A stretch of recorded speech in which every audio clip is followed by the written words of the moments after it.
Salam sejahtera dan salam surat kesayang bersama saya Janet Bennett.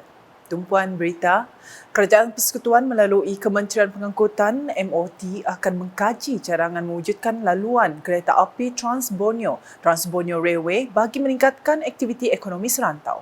Premier Sarawak Datuk Petinggi Tan Sri Dr. Abang Abdul Rahman Zohari Tun Datuk Abang Openg berkata, laluan tersebut akan melibatkan bahagian Limbang, negeri Sabah serta negara Indonesia dan Brunei Darussalam. Jelasnya, perbincangan mesti dibuat di antara ketiga-tiga negara mengenai cadangan berkenaan dengan projek tersebut akan dibiayai oleh Kerajaan Persekutuan sekiranya dilaksanakan nanti.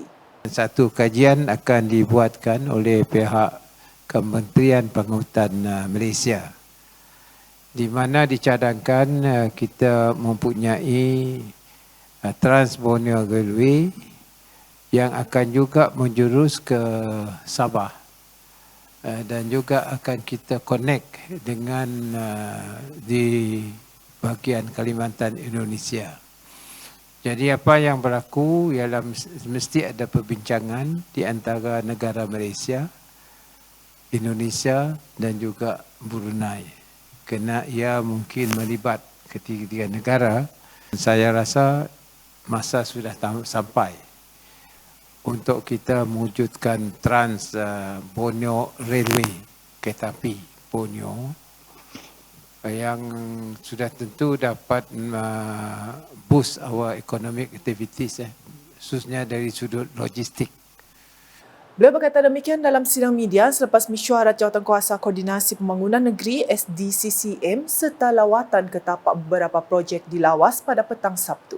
Dalam perkembangan lain, Datuk Petinggi Tan Sri Abang Zohari memberitahu Sarawak Energy Berhad SEB telah diarahkan untuk mengkaji pembangunan tenaga hidro di Sungai Terusan.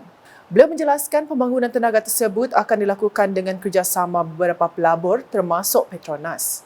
Premier Sarawak turut menegaskan langkah tersebut tidak akan melibatkan sebarang penempatan semula penduduk di kawasan sekitar. Sementara itu, Datuk Petinggi Tan Sri Abang Zohari turut menjelaskan Kerajaan Sarawak akan meneliti cadangan mewujudkan bahagian pentadbiran baharu melibatkan Lawas dan Limbang sebagai satu pendekatan untuk menjamin pembangunan holistik. Katanya, kajian cadangan tersebut akan dilakukan oleh Kerajaan Sarawak di bawah seliaan Setiausaha Kerajaan Sarawak Datuk Amar Muhammad Abu Bakar Mazuki. Maknanya bahagian kita wujud, kita pun mewujudkan daerah yang akan memberikan satu pendekatan pembangunan yang lebih holistik dan memberi kesan yang positif kepada urus tadbir bahagian-bahagian tersebut.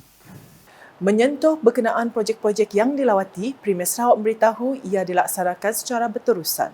Katanya, rakyat Lawas khususnya amat bertuah kerana bakal memiliki satu lagi ikon menarik selepas siapnya Jabatan Baharu Bandar Lawas nanti di mana projek tersebut kini mendahului jadual.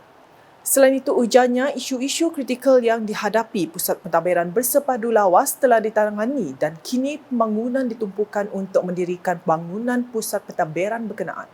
Mengenai Hospital Lawas, beliau berkata ia memerlukan kawasan tanah lebih bagi pembinaan bangunan tambahan. Katanya, Kerajaan Sarawak akan berusaha mengatasi isu kekurangan tenaga kerja yang dihadapi, khususnya di bahagian Limbang yang menerima pembangunan pesat. Hadir sama Timbalan Premier Sarawak Datuk Amar Wang Tengah Aliasan, Menteri Utiliti dan Telekomunikasi Sarawak Datuk Julaihi Narawi, Setiausaha Kerajaan Sarawak Datuk Amar Muhammad Abu Bakar Mazuki, Timbalan Menteri Pengangkutan Malaysia Datuk Hasbi Habibullah, Timbalan Menteri Industri, Makanan, Komuniti dan Pembangunan Wilayah Sarawak Datuk Dr. Abdul Rahman Ismail serta dif-dif kehormat yang lain. Dalam perkembangan berkaitan, Datuk Petinggi Tan Sri Abang Zohari menyeru rakyat pelbagai kaum di Sarawak agar terus menjaga dan mengukuhkan lagi semangat perpaduan. Jelasnya, aspek perpaduan dalam perbezaan merupakan kekuatan Sarawak yang tidak dapat ditangini negeri-negeri lain. Inilah masa depan kita. Kita telah berjaya 60 tahun, tapi yang penting ialah perpaduan di kalangan kita, yang mempunyai perbezaan tetapi hidup dalam sebuah keluarga. Situklah sidak sinun si dapat ngekot. Perpaduan kita begitu kukuh Sebab biarlah yang di-Pertuan Agong sendiri datang untuk meresmikan Minggu Perpaduan, kerana Sarawak adalah contoh kepada Malaysia dari sudut perpaduan. Beliau berkata demikian dalam majlis makan malam komuniti bersama Yang Amat Berhormat Premier Sarawak di Stadium Tertutup Lawas pada malam Sabtu. Tegasnya, kestabilan negeri ini membolehkan Kerajaan Sarawak menumpukan kepada pembangunan ekonomi serta meningkatkan lagi kekuatan sedia ada.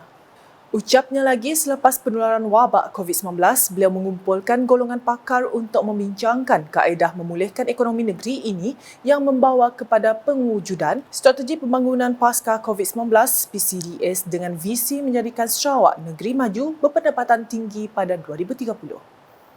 Terdahulu semasa berucap dalam majlis sama, Timbalan Premier Sarawak Dato' Amar Wang Tengah Ali Hassan menyeru masyarakat tempatan untuk terus menyokong Kerajaan Sarawak di bawah kepimpinan Datuk Patinggi Tan Sri Abang Zohari yang mempunyai visi untuk membangunkan negeri ini. Menurut beliau, Premier Sarawak mempunyai komitmen yang tinggi dalam memastikan negeri ini menjadi maju menjelang tahun 2030 selaras dengan strategi pembangunan pasca COVID-19 PCDS yang diilhamkan oleh beliau sendiri. Jelasnya, pelbagai inisiatif telah diluluskan oleh Premier Sarawak bagi membangunkan bahagian limbang khasnya sekaligus memberikan kemudahan kepada rakyat tempatan. Katanya lagi, ia termasuk pembangunan infrastruktur jalan raya seperti Lebuh Raya Pesisir Utara, pembinaan lapangan terbang baharu lawas serta pemberian peruntukan bagi mengatasi isu sekolah daif.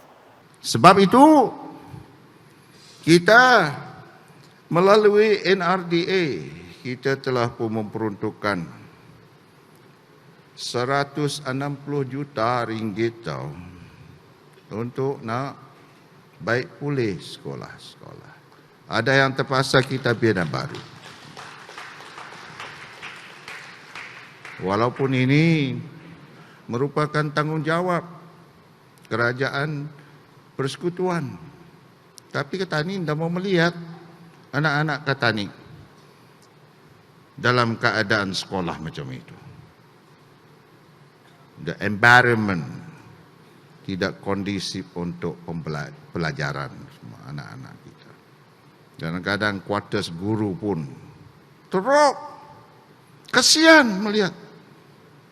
Dalam pada itu, Datuk Amar Wang Tengah turut menyeru agar orang awam terus bersatu padu tanpa mengira latar belakang demi mempertahankan kestabilan negeri ini. Katanya, kerjasama dan perpaduan yang utuh akan memastikan Kerajaan Sarawak dapat menumpukan usaha dan tenaga untuk melaksanakan pembangunan dan meningkatkan keupayaan masyarakat.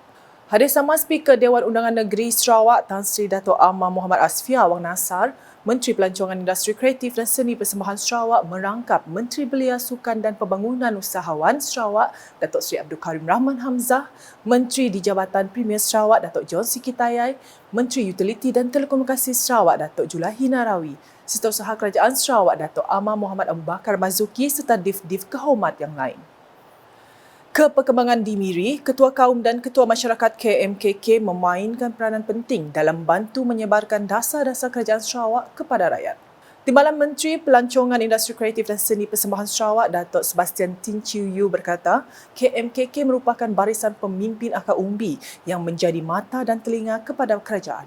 Jelasnya, mereka juga perlu peka dengan dasar-dasar baru yang diumumkan kerajaan dan menyampaikan maklumat tepat kepada anak-anak buah mereka. Beliau berkata demikian semasa menyaksikan majlis pelantikan dan pelanjutan KMKK bagi kawasan Piasau di Sydney pada Jumaat. Datuk Sebastian yang juga ahli Dewan Undangan Negeri Adun Piasau memberitahu seramai 5 KMKK menerima sijil pelantikan lanjutan mereka bagi tempoh 2023 hingga 2025.